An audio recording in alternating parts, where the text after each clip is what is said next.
The mission statement of the Baltimore Filmmakers Collective is to provide the opportunity for education and the expression of how people feel about their communities, particularly people of color.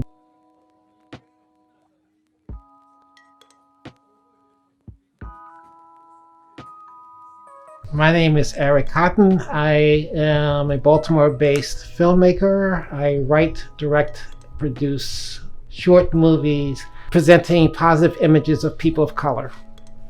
My name is Travis Whitworth. I'm a writer-director. I'm 33 years old. I grew up in Baltimore, Maryland. I just love to write and create fantasy films.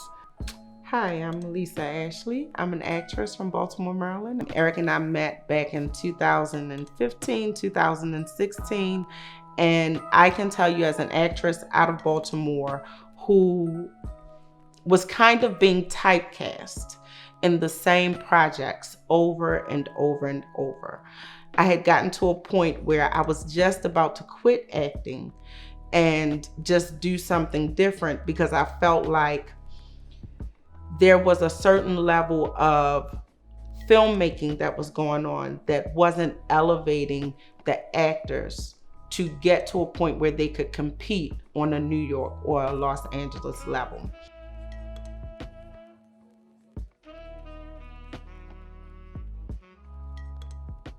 There is a lot of filmmaking talent in the city. However, we are very segregated.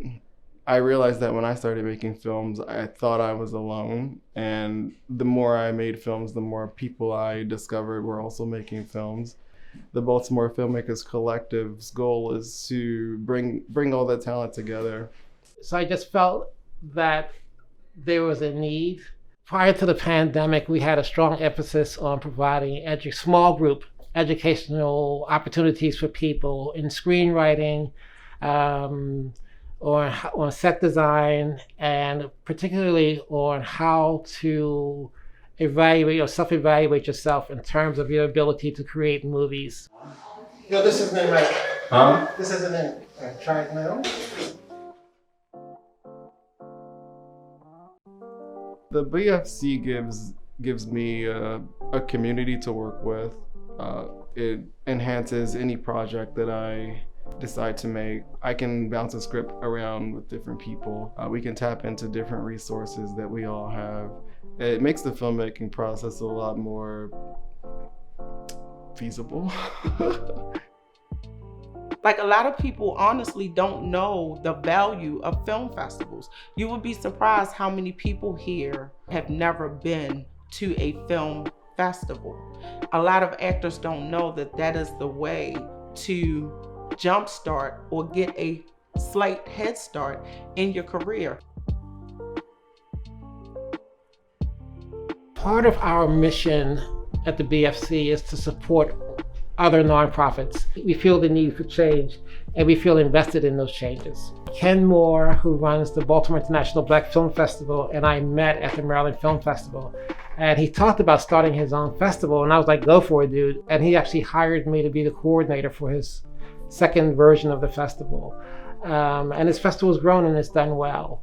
Nia, who runs the Black Femme, and I met at the Maryland Film Festival. She was very interested in finding a stronger voice for Black Femme film products, and also the conceptualization of Black films.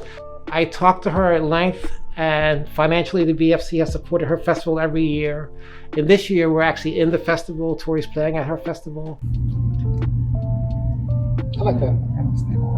You like it? Yeah. Okay, mark it. Tori. So someone like me who reached out to get an agent a few years ago and was told that I couldn't emotionally control my characters is leading Tori, which has so far gotten into 16 film festivals. So there is definitely a place for the BFC to help not only actors, but upcoming cinematographers, upcoming producers, upcoming directors, upcoming filmmakers get to a point where they can grow themselves to compete and get work on a national level. Eric, if I'm not mistaken, was the one who started the pitch competitions. And the first one was okay. The second one was huge. And the third one was even bigger. So it's becoming like a mainstay of the filmmaking community in Baltimore. A pitch isn't just a great idea, it's the ability to voice that idea, to engage the public. And the pitch competition has been amazing. We've been very happy with the people who've won. The Maryland Film Festival has been a very set product for a number of years, with not a great outreach into the Baltimore community. For the longest time, I think the screening committee had been like 25 people, and I think there were only 2 people of color on it, 2 to 4. And I have worked for the Maryland Film Festival since 2005 as a volunteer.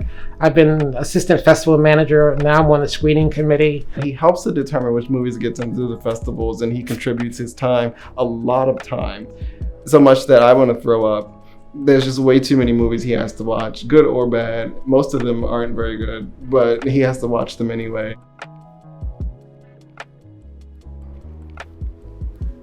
I was approached by a guy on the street outside the Maryland Film Festival, and he was giving me that weird look. So being proactive, I went over to him and I said, can I help you? And he goes, what's going on? I said, this is the Maryland Film Festival. And he says, this is for white people. I said, it's not for white people, dude. I'm here. I'm not white. He goes, so black people are involved in it? I said, I'm involved in it. I'm on the committee. And he goes, are you Eric? And I was like, so this is a trick. What do you want? And he said, so I know who you are. He goes, look, I wrote a script, but I never showed it to anybody. And I said, and he goes, I want you to take a look at it. And I was like, sure. I said, give it to me. So he gave me the script. It was the most heart-wrenching survival story, out the projects, made a success of your life story I have ever read. And I read it that night, and I met with him at the festival, and I said, this is beautiful. I said, the problem is it's not in a script format. It's 200 pages plus, it's crazy big. I said, but I think we can work together and do something with this. And he goes, so I really would like that. He goes, but I'm not gonna pay you a lot of money, and I don't want you to blow smoke up my ass. And I was like, I just want to see you do something with it. So he said, all right. He took the script, he walked away, and he just stood there for a minute. And then he came back and he shook my hand, and he goes, I just got out of prison. I said, okay. He goes, that's not going to turn you off? I said, it's not going to turn me off. He goes, you really think I can do something with this? I was like, yes. He was so excited that someone showed an interest in his life. He obviously had looked at the website. He obviously had stalked my ass. And he obviously it was like a big thing for him to reach out to me. And I was so glad that I could help him. He worked on it for 6 months. He was exhausted by the formatting process and cutting it down to a reasonable process. But I think someplace, somewhere, he's still working on that script and trying to get it. And I hope he gets back in touch with me. So it's those moments that make me realize this is worth it.